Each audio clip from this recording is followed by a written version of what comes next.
rebonsoir à tous. Et avant de faire la prochaine étape vers Bordeaux, nous restons un peu à Montpellier. Montpellier dont je disais ce matin qu'avec MBS, on avait les racines en Occitanie et l'esprit à l'international. C'est tout l'objet de ce dernier grand entretien avec Madame Nyagoy Nyong'o, qui est la directrice générale de Fairtrade International, la Fédération mondiale du commerce équitable.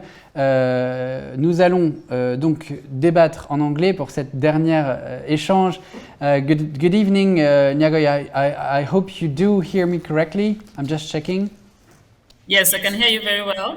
Thank you so much. I was just saying we had roots in the southern port of France, but we wanted to have a global outlook on this issue today of social inclusion and social justice, and that's why we invited you to have this very last great interview, to talk about the different SDGs that international trade can achieve. As you're the CEO of Fairtrade International, very famous in France with your branch Max Havelaar here, I wanted to address you this first question and to know how your job, Fairtrade, does contribute to the achievement of the 2030 agenda. You obviously work on SDG number 1, fighting extreme poverty. You do also work on SDG number 8, decent work and economic growth, but you probably contribute to many other achievements on the SDGs. What's your take on it? Yes, thank you for that. We actually contribute to 8 SDGs. We contribute to, of course, SDG number 1, as you just said, the no poverty. SDG number 2, zero hunger. And number 5, gender equality and inclusion. But first, before I mention even the others, let me just talk a little bit on SDG number 1 and 2, because a lot of what we do contribute to those. First of all, with the farmers on the ground, we work with them closely on increasing quality and productivity, while also protecting the environment. But more importantly for fair trade is our pricing mechanisms. We have the fair trade minimum price, which we use as a safety net for farmers. And some of you might know that currently, if you look at Cote d'Ivoire, the price of cocoa has gone down by 18%. And therefore, the fair trade minimum price kicks in as a safety net in this case. So they are paid then the fair trade minimum price differential. Another thing that we do have is a premium, which is over and above the profit that they receive. And this they can use for community projects. They can use for also to add on to their cash flows. But we as Fairtrade are also moving towards our farmers, more and more of our farmers getting living income and living wages. And how do we do this? We do this by our living income reference price, which we have introduced for cocoa in West Africa. We've introduced for coffee in Colombia. We've also introduced base wages for banana workers in plantations.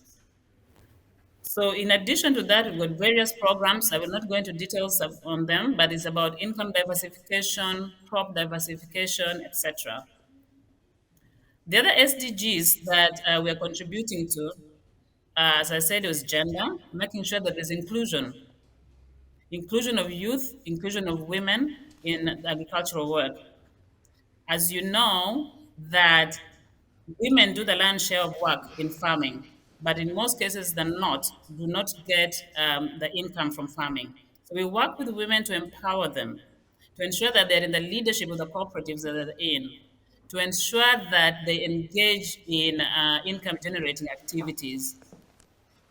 Fairtrade also contributes to decent work and economic growth, ensuring that workers in plantations are working under conducive working environment. We also contribute to goal number 9, which is industry, innovation, and infrastructure.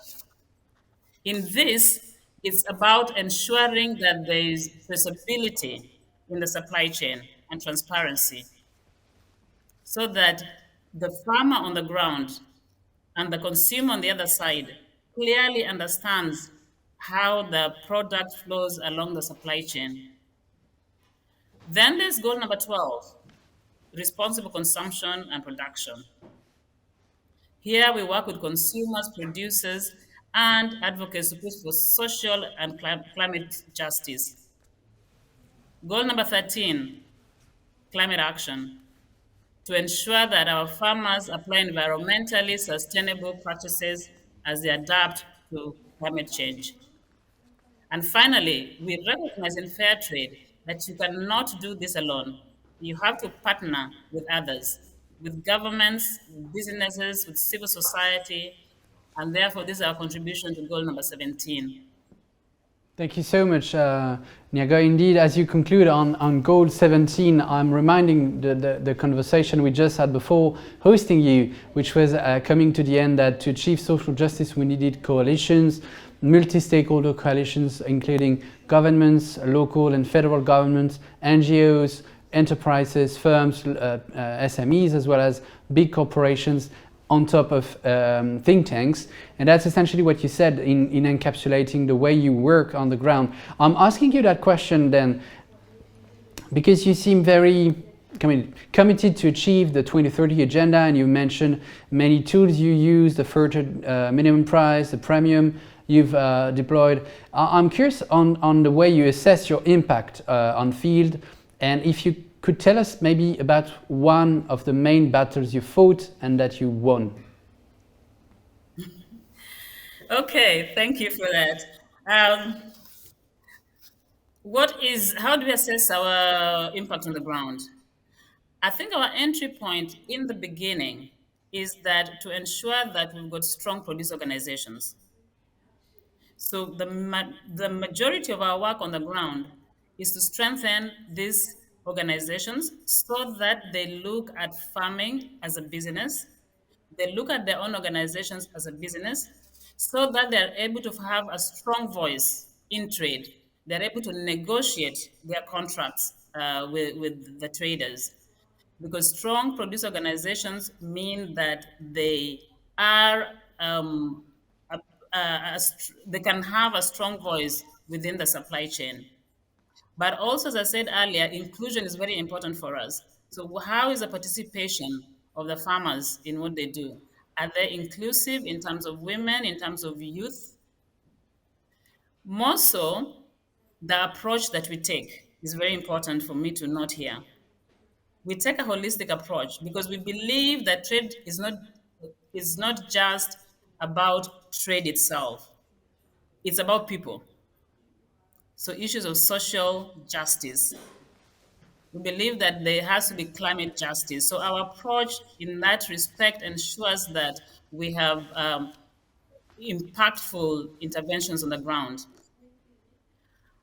The battle you ask, I think the battle we have and we continue to fight is getting people to realize that fair trade is not just about trade, as I've just said.